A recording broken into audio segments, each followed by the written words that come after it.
오늘 본문 로마서 5장 8절과 스가랴 12장 10절.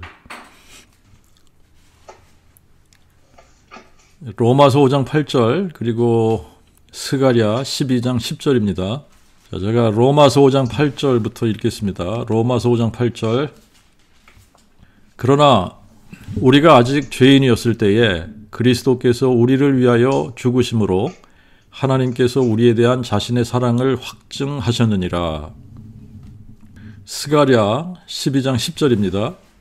내가 다윗의 집과 예루살렘 거민에게 은총과 간구하는 심령을 부어주리니 그들이 그 찌른 바 나를 보고 그를 위하여 애통하기를 독자를 위하여 애통하듯 하며 그를 위하여 통곡하기를 장자를 위하여 통곡하듯 하리라.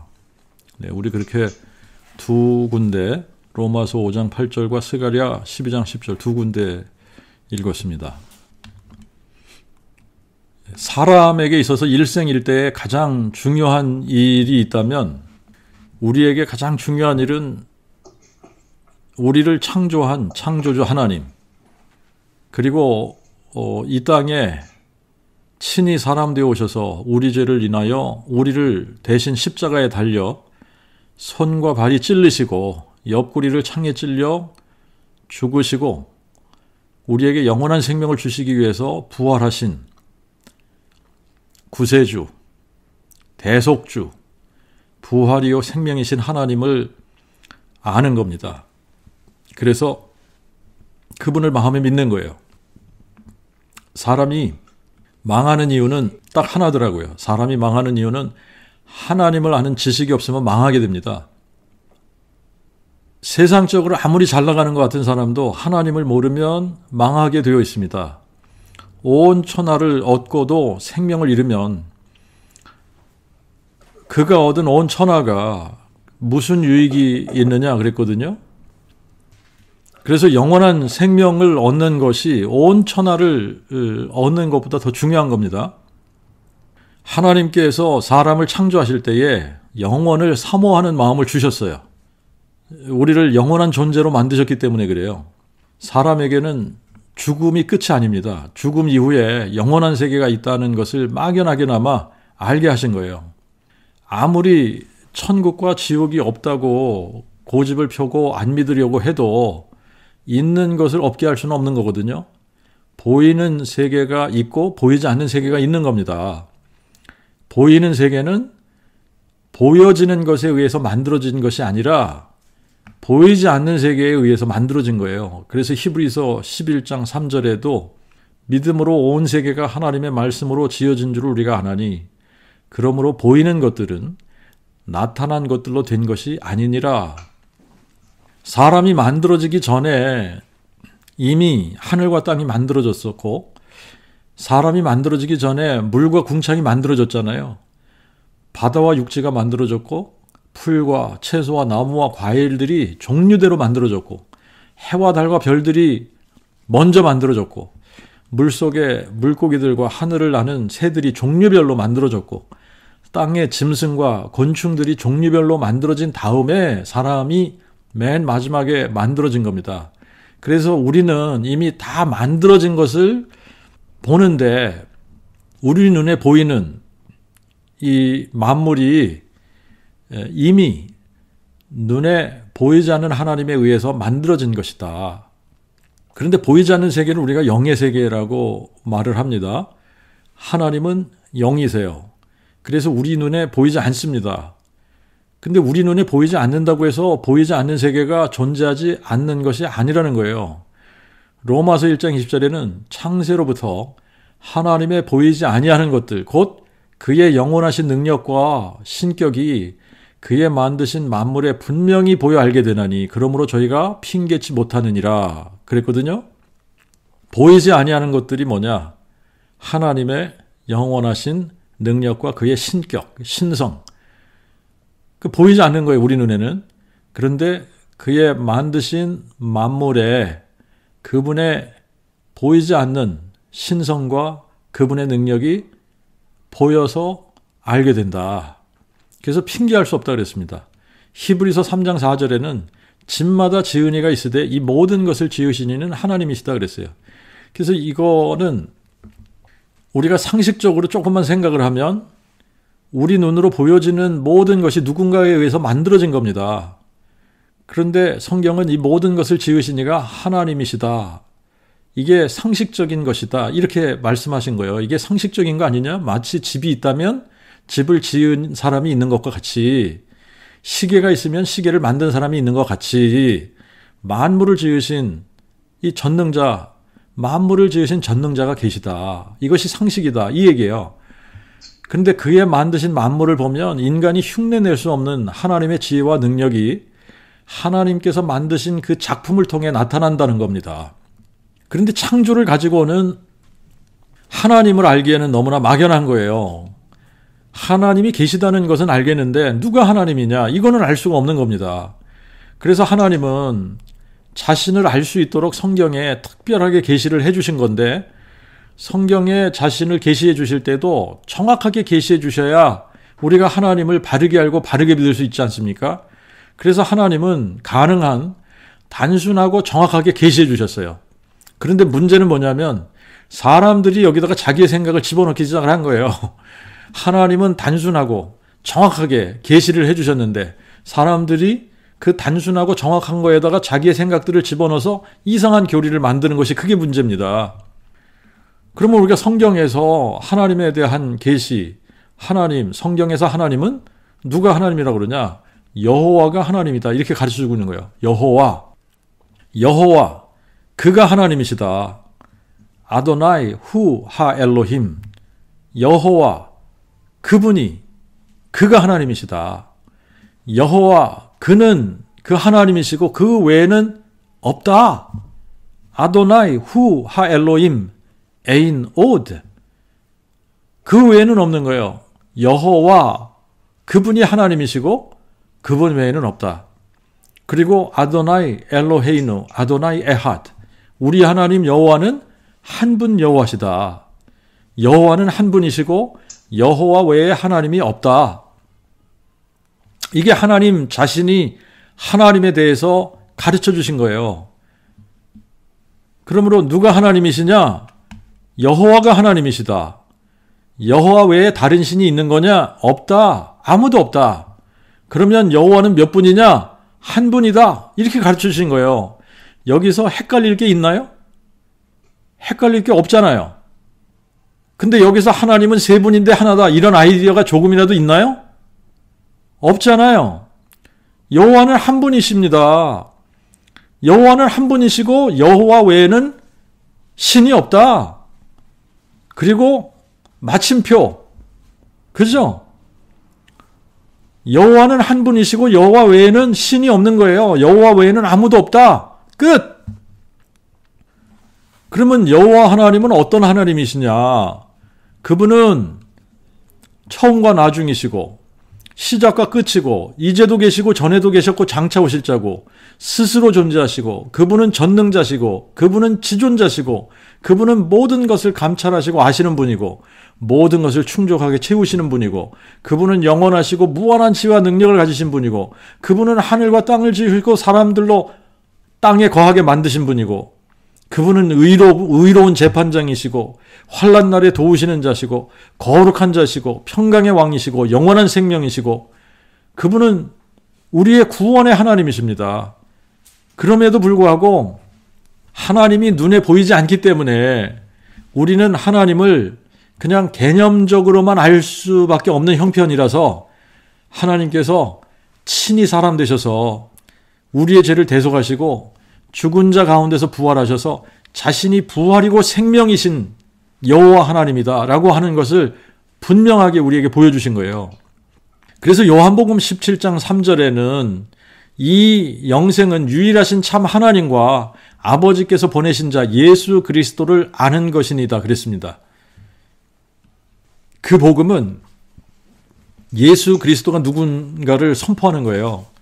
예수는 하나님이 다윗의 혈통으로 나셔서 하나님의 그 아들 그리스도가 되심을 이 부활의 능력, 부활로서 확증해 주신 것, 이거를 선포하는 거예요. 그래서 그 복음은 하나님의 그 아들에 관한 것인데 하나님의 그 아들은 하나님이 사람 되신 분을 일컫는 타이틀이다. 그래서 우리가 구분을 해야지 되는 것이 있는데 하나님의 그 아들, The Son of God, 이 하나님의 그 아들을 성자 하나님, God the Son으로부터 구분을 해야지 돼요. 이걸 구별해야지 되는 겁니다.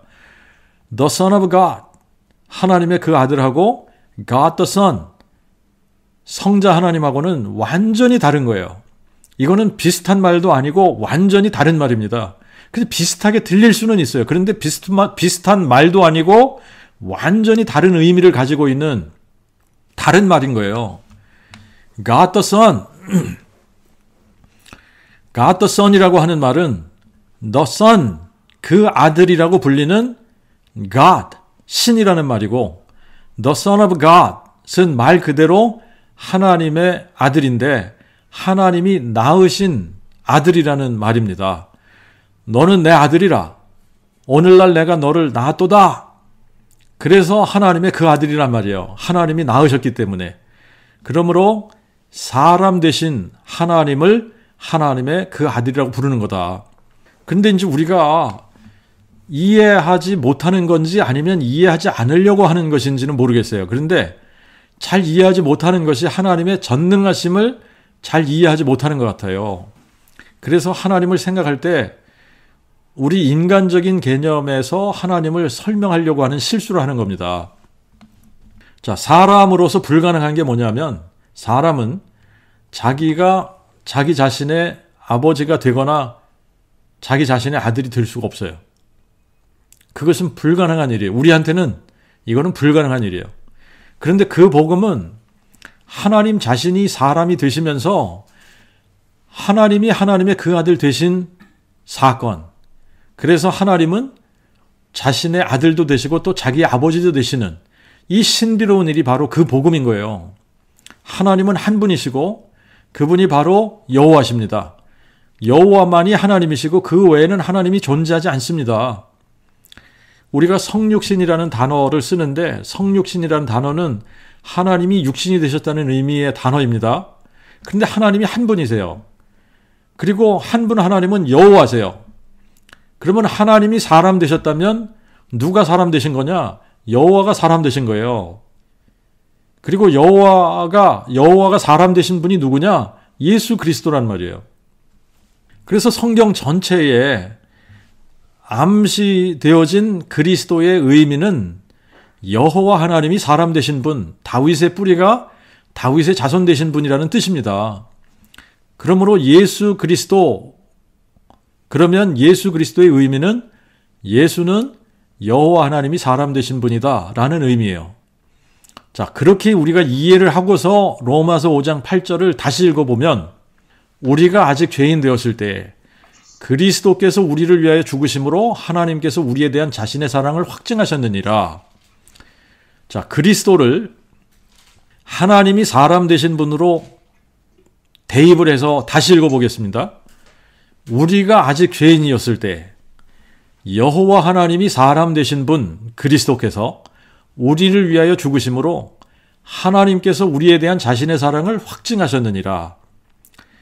그리스도를 하나님이 사람 되신 분으로 고쳐서 읽으면 하나님 자신이 사람이 되셔서 우리를 위해서 죽으심으로 우리에 대한 하나님 자신의 사랑을 확증하신 것이 정확한 표현이에요. 하나님이 사람 되어 오신 분이 그리스도시면 그러면 하나님이 그리스도를 보내셨다라는 말은 하나님이 하나님 자신을 보내셨다는 의미도 되는 겁니다. 그래서 그리스도께서 우리를 위해서 죽으셨다는 것은 하나님 자신이 친히 사람 되셔서 우리를 위해 십자가에 죽으심으로 하나님께서 우리에 대한 자신의 사랑을 확증하신 것이다. 그 표현이 정확하게 맞는 표현인 거예요. 그런데 이거를 삼위일체 개념에서 생각을 하면 그리스도와 하나님은 다른 분이거든요. 그리스도는 성자고 하나님은 성부입니다. 그래서 성부가 성자를 보냈다고 가르칩니다. 그러면 우리를 위해 죽으신 분은 그리스도시기 때문에 십자가에서 사랑을 확증하신 분은 그리스도의 사랑이 확증된 것이지 하나님의 사랑이 확증된 것이 아니거든요. 하나님은 그리스도를 보내신 것뿐인데 그리스도께서 다 하시고 크레딧은 하나님이 받는다? 이런 격이 돼버리는 거거든요. 그런데 하나님은 그런 하나님이 아니시란 말이죠. 자, 그래서 이제 오늘 구약 스가랴 12장 10절, 스가랴 12장 10절을 보면은 십자가에 달려서 손과 발이 찔리시고 옆구리에 창으로 찔리신 예수님이 여호와 하나님이라는 사실을 정확하게 가르쳐주는 성경 구절이 스가랴 12장 10절이에요. 자, 여호와께서 말세에 대한 예언을 해주십니다. 말세에 대한 예언을 해주시는데 12장 1절부터 마지막 때가 되면 열국이 예루살렘을 에워싸고 공격할 거라고 그렇게 말씀을 해주시는 거예요. 그런데 여호와 하나님이 다시 오셔서 예루살렘을 치러 오는 열국을 멸하시겠다. 이런 예언의 말씀을 해주시는 겁니다. 그렇게 하시면서 이제 하신 말씀이 10절이에요. 10절. 근데 우리가 1절, 3절, 그리고 9절, 10절만 연결해서 한번 읽어보겠습니다. 이스라엘에 관한 여호와의 경고의 말씀이라. 여호와 곧 하늘을 펴시며 땅에 터를 세우시고 사람 안에 심령을 지으신 자가 이르시되 보라 내가 예루살렘으로 그 사면 국민에게 떨게 하는 잔이 되게 하리니 곧 유다와 예루살렘이 함께 애워싸일 때라.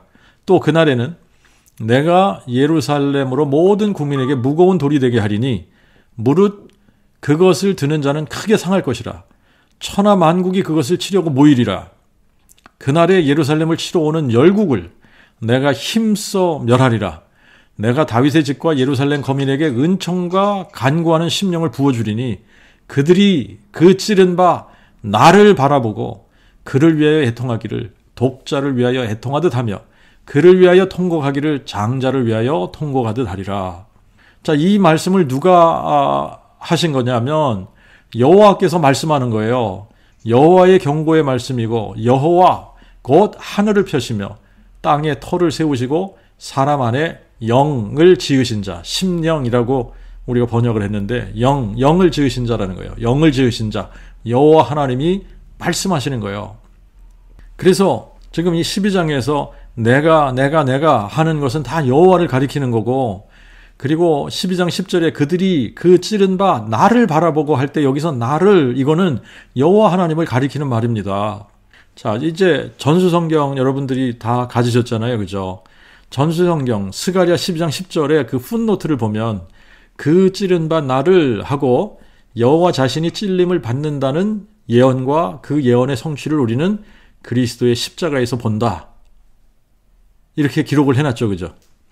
그래서 우리가 요한복음 19장 37절 거기를 이렇게 레퍼런스로 해놨는데, 그래서 요한복음 19장 37절을 가서 보면 또 다른 성경에도 그들이 그 찌른 바 나를 보리라 하였느니라 하고 거기다가 관주를 스가랴 12장 10절 이렇게 해놨습니다.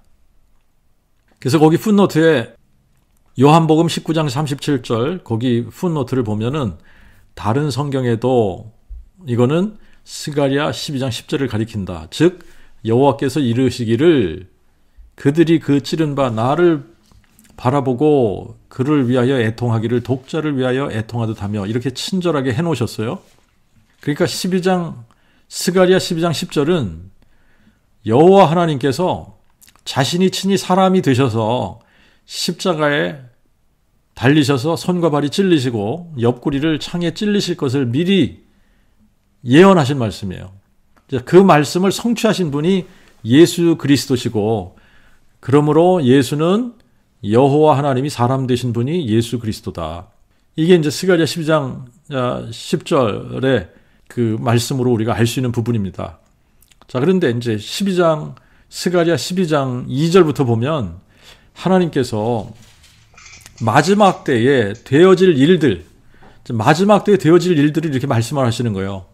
보라, 내가 예루살렘으로 그 사하면 국민에게 떨게 하는 잔이 되게 하리니 곧 유다와 예루살렘이 함께 에워싸일 때라.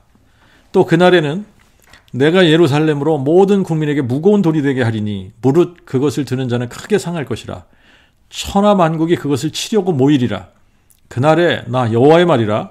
내가 모든 말을 쳐서 놀라게 하며 그 탄자를 쳐서 미치게 하되 유다 족속은 내가 돌아보고 모든 국민의 말을 쳐서 눈이 멀게 하리니 유다의 지도자들은 심중에 예루살렘 거민이 그들의 하나님 만군의 여호와로 말미암아 힘을 얻었다 하리라.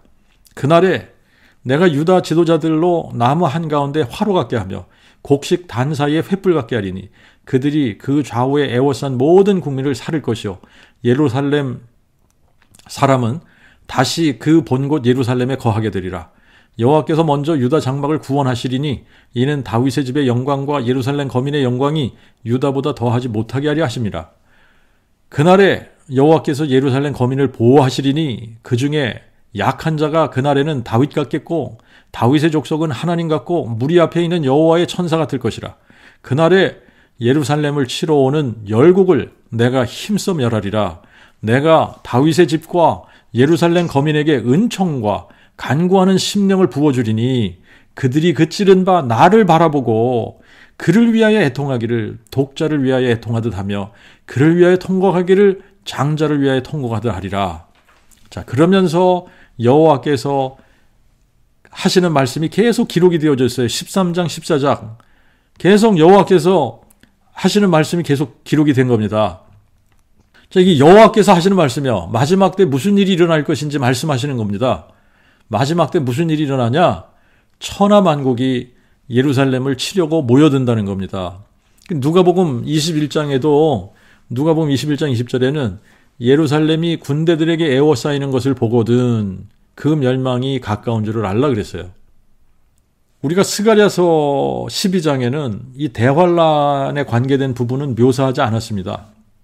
자, 그런데 우리가 다른 성경하고 비교를 해보면 마지막 때에 어떻게 이제 어떤 일들이 일어나냐면 적그리스도가 등장을 하게 됩니다. 적그리스도 등장을 해야 돼요.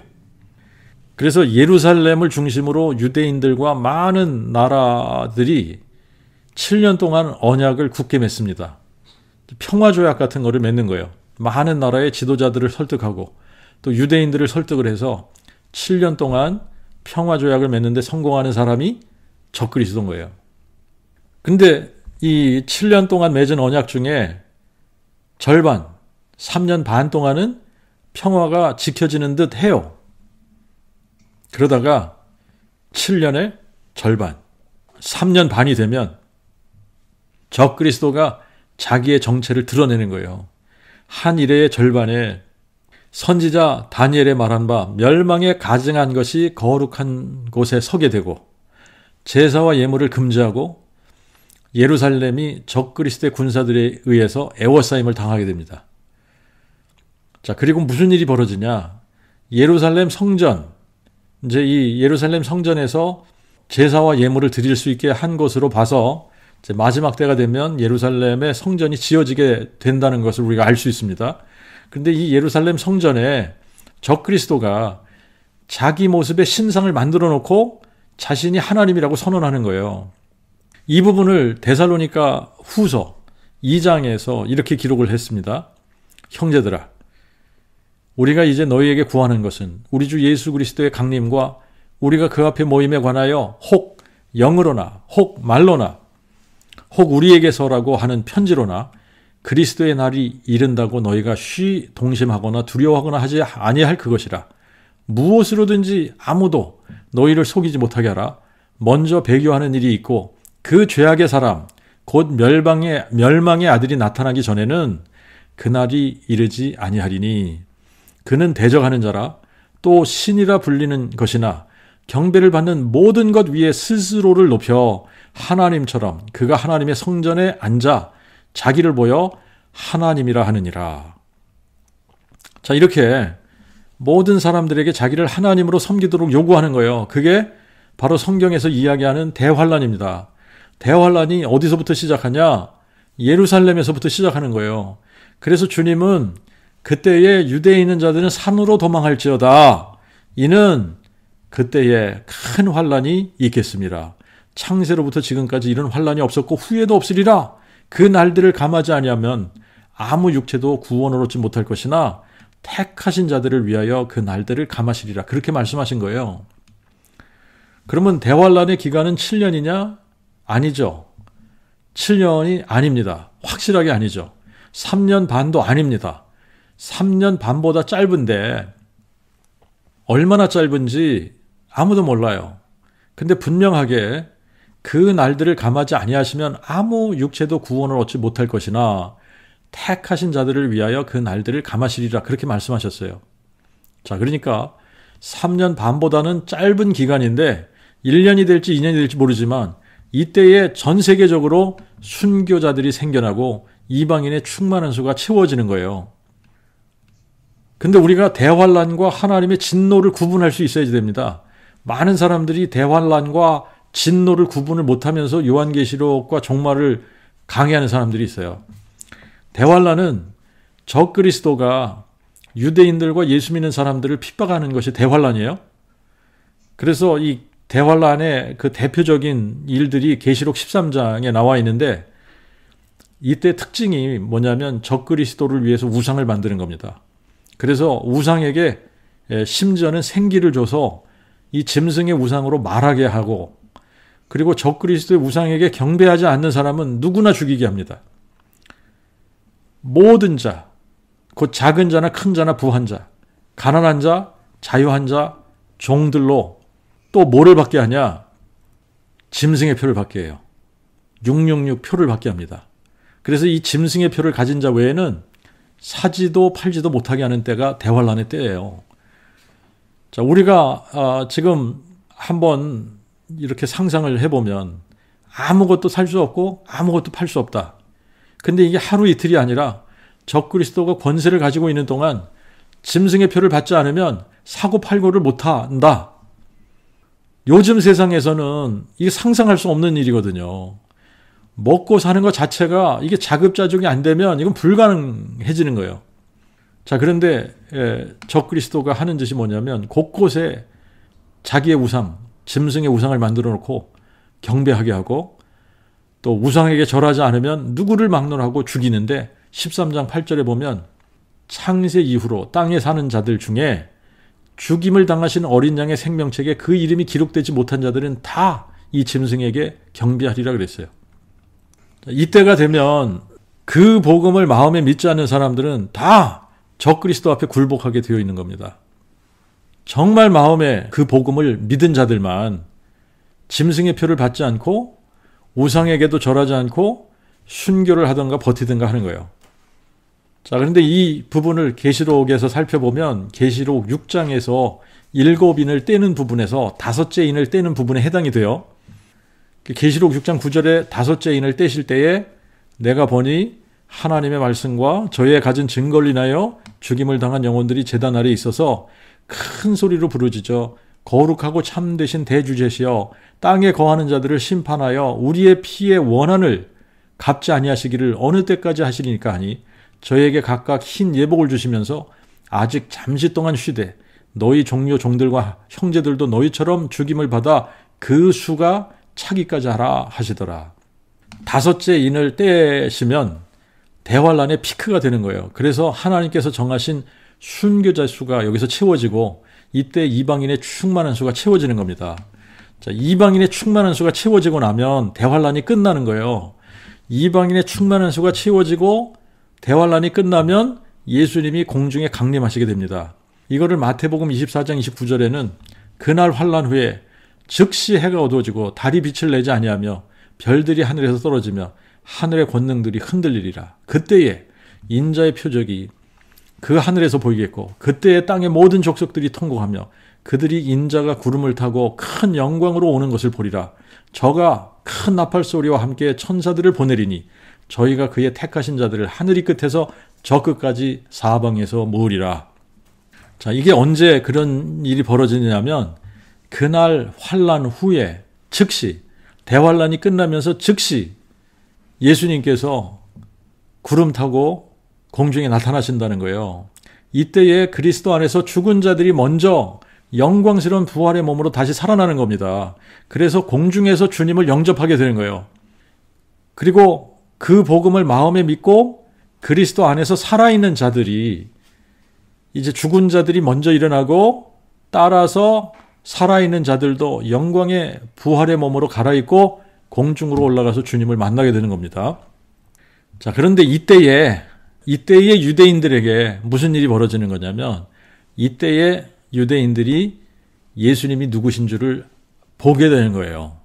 자기들이 십자가에 못 박은 예수가 여호와 하나님이라는 것을 바라보고 그를 위하여 애통하기를, 독자를 위하여 애통하듯 하며 그를 위하여 통곡하기를 장자를 위하여 통곡하듯 하게 되는 겁니다.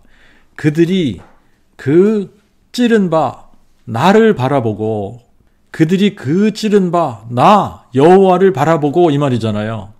그들이 찌른 바 나 여호와를 바라보고, 모르긴 해도 스가랴서를 기록할 당시에 이 말씀이 정확하게 무슨 말씀인지 몰랐을 거예요. 그런데 우리는 신구약 성경을 다 가진 사람들 아닙니까? 그러니까 우리는 이 말씀이 정확하게 무슨 말씀인지 아는 거예요. 여호와 하나님이 사람 되셔서 십자가에 달리시고 손과 발이 찔리시고 옆구리에 창으로 찔리실 것을 미리 말씀하신 거예요. 그분이 바로 예수 그리스도인 겁니다. 그러므로 우리가 어떻게 결론적으로 이야기할 수 있는 거냐면 예수는 여호와 하나님이신 거다. 찔리신 분이 예수님 아니에요?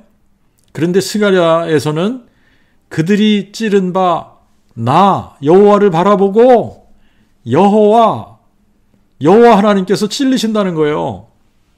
스가랴서에서는 여호와 하나님이 찔리실 것이라고 예언을 하고 있어요.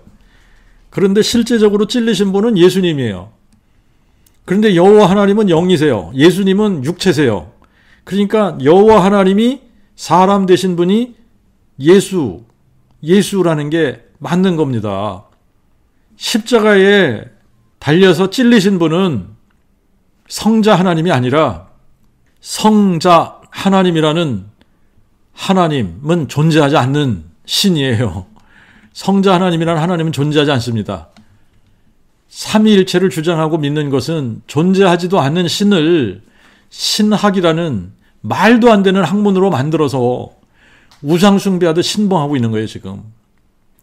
삼위일체라는 교리에서는 성부, 성자, 성령 중 사람 되신 분은 성자고 성부가 성자를 보낸 겁니다. 십자가상에서 찔리신 분은 성자가 찔리신 거예요. 성부는 그냥 계획만 하셨다 그럽니다. 성부는 계획하시고 성자는 성부가 계획하신 것을 실행하시고, 그 복음을 모르면 이렇게 허무맹랑한 교리에 속아 넘어가는 거예요. 저도 그 복음을 몰랐을 때는 이런 식으로 잘못 알고 잘못 믿으면서 잘못 가르쳤던 사람 중에 한 사람입니다. 자, 그런데 성경은 그렇게 이야기하고 있지 않다는 거예요. 하나님은 여호와 한 분이십니다. 여호와는 하나님이시고 그 외에는 신이 없습니다. 여호와 하나님이 기묘자시고 모사이시고 전능하신 하나님이시고 영존하신 아버지시고 그분이 평강의 왕이시고 그분이 다윗의 뿌리이신 거예요. 그런데 영존하시는 아버지인 여호와 하나님께서 한 아기로, 한 아들로 주신 바 된다는 겁니다. 다윗의 뿌리가 다윗의 자손이 되신다는 거예요. 이때부터 하나님이 하나님 자신의 아들이 되신 것이고 또 아버지가 되신 거예요. 그래서 하나님은 아버지면서 아들이 되신 거예요. 그래서 이 영생은 유일하신 참 하나님과 아버지께서 보내신 자 예수 그리스도를 아는 것이라고 하신 겁니다. 유일하신 참 하나님 여호와께서 사람 되신 분이 예수 그리스도이심을 알고 마음에 믿는 것이 영생이라고 가르쳐 주는 거예요. 그래서 여호와 하나님께서 사람 되시기 약 500년 전에 미리 자신이 사람이 되어 찔리실 것을 이렇게 예언해 주신 겁니다. 그들이 그 찌른 바 나 여호와를 바라보고, 그들이 그 찌른 바 나를 바라보고. 그런데 다윗의 집과 예루살렘 거민에게 은총과 간구하는 심령을 부어주셔서 그들이 찌른 예수님이 바로 여호와 하나님이라는 것을 알게 되는 거예요. 그래서 온 이스라엘이 회개하게 되는 겁니다. 이것을 깨달은 바울은 로마서 11장 25절에 이것이 비밀이라고 그랬어요. 형제들아, 너희가 지혜 있다고 스스로 자만치 않도록 이 비밀을 너희가 모르기를 원치 아니하노니 곧 이방인의 충만한 수가 들어오기까지 이스라엘의 일부가 완악하게 된 것이라. 그리하여 온 이스라엘이 구원함을 받으리니. 자, 그 복음이 모든 민족에게 증거되기 위해서 온 세상에 전파되고 이방인의 충만한 수가 들어오면 그제야 끝이 온다고 말씀을 하셨어요. 그때 예수님이 구름 타고 공중에 오시게 되고 그리스도 안에 있는 자들만 휴거가 되면서 부활의 영광으로 들어가게 되는 겁니다. 이것으로 대환란이 끝이 나게 돼요. 그리고 그때까지 왜 예수를 믿어야 되는지 깨닫지 못하던 유대인들이 자기들이 십자가에 못 박아 죽인 예수를 바라보게 되는 거예요. 그리고 예수께서 그리스도, 즉 여호와 하나님이 사람 되신 분임을 알게 되는 겁니다. 그래서 온 이스라엘이라고 여기서 표현을 했는데 이 온 이스라엘이라고 표현을 했지만 remnant, 남은 자들만 회개하고 구원함을 받게 되는 겁니다.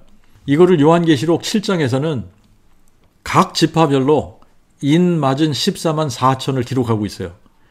근데 이제 성경을 자기들 멋대로 해석하는 사람들이 14만 4천을 항상 자기네 어떤 그 집단이라고 주장을 하죠. 여호와 증인들은 자기들이 14만 4천이라고 그러고 신천지 사람들은 또 자기들이 14만 4천이라고 그러고 또 다른 사이비 집단들은 또 자기들이 14만 4천이라고 하지 않습니까? 그런데 여기 나오는 14만 4천은 유대인들의 remnant, 남은 자들을 의미하는 거예요. 근데 이스라엘의 12지파 중에서 단지파는 여기서 빠지게 됩니다. 근데 이들에게 인을 치는 이유는 이때부터 이 땅에 하나님의 진노가 쏟아 부어지게 되거든요. 그런데 이들을 하나님의 진노에서부터 보호하기 위해서 이스라엘의 남은 자들의 이마에 인을 치는 거예요. 이때에 지상에 살아있는 사람들은 인 맞은 14만 4천 명 유대인들의 렘넌트를 제외하고 모두가 다 대환란을 통과하면서 짐승의 우상에게 경배하고 짐승의 표를 받은 사람들이에요. 그들은 이때부터 하늘에서 쏟아 부어지는 어린 양의 진노와 하나님의 진노를 피하지 못하고 다 받게 됩니다. 계시록에 나오는 7 나팔과 7 대접이 어린 양의 진노와 하나님의 진노인데 이 하나님의 진노 마지막 이제 이 대접 진노에서 6번째 대접을 쏟아 부으면 무슨 일이 벌어지느냐면 귀신의 영들이 땅의 왕들을 모읍니다. 그래서 그리스도를 대적하기 위해서 아마겟돈으로 모든 왕들을 모아요. 그리고 이제 이 마지막 대접, 7째 대접을 땅에 쏟으면 땅에 쏟아 부으면 땅에서 무슨 일이 일어나냐면 큰 지진이 일어납니다. 그리고 하늘에서는 하늘이 열리고 하늘에 있는 군대들이 희고 깨끗한 세마포 옷을 입고 흰 말을 타고 예수님을 따라 아마겟돈으로 오는 거예요. 그래서 예수님의 입에서 예리한 검이 나와서 만국을 치시고 그리고 적그리스도와 또 적그리스도 앞에서 이적을 행하던 거짓 선지자가 있거든요. 이 둘을 산채로 잡아서 유황 불못에 던져버리게 됩니다. 자, 이 부분을 스가랴 12장 9절에서 그날에 예루살렘을 치러 오는 열국을 내가 힘써 멸하리라 하고 한마디로 요약을 해서 기록을 한 거예요. 그러면서 그들이 그 찌른 바 나를 바라보고 여호와 하나님께서 자신이 찔리실 것을, 자신이 십자가에 달려서 손과 발이 찔리실 것, 그리고 옆구리를 창에 찔리실 것, 이거를 염두에 두고 그들이 그 찌른 바 나를 바라보고 이렇게 이 말씀을 기록한 거예요. 그들이 그 찌른 바 나를 바라보고 여호와께서 자신이 찔리실 것이라고 했는데 실제로 찔리신 분은 예수님이 찔리셨단 말이에요. 그러니까 예수님이 누구라고 말하고 있는 겁니까? 바로 여호와 하나님이라고 말하고 있는 거예요. 같이 기도하겠습니다.